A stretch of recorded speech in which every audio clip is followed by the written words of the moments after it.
کہ رسول اللہ صلی اللہ علیہ وسلم نے فرمایا، جو شخص مشترک ساجھے کے غلام میں اپنا حصہ آزاد کر دے اور اس کے پاس سارے غلام کی قیمت کے موافق مال ہو تو وہ پورا آزاد ہو جائے گا۔ اگر اتنا مال نہ ہو تو بس جتنا حصہ اس کا تھا اتنا ہی آزاد ہوا۔ ایوب نے کہا کہ یہ مجھے نہیں معلوم کہ روایت کا یہ آخری حصہ غلام کا وہی حصہ آزاد ہوگا جو اس نے آزاد کیا ہے۔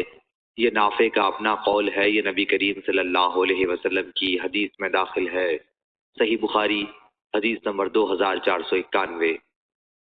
نبی کریم صلی اللہ علیہ وسلم نے فرمایا کہ امانت داری آسمان سے بعض لوگوں کے دلوں کی جڑوں میں اتری، یعنی ان کی فطرت میں داخل ہے، اور قرآن مجید نازل ہوا تو انہوں نے قرآن مجید کا مطلب سمجھا اور سنت کا علم حاصل کیا، تو قرآن و حدیث دونوں سے اس ایمانداری کو جو فطرتی تھی پوری قوت مل گئی۔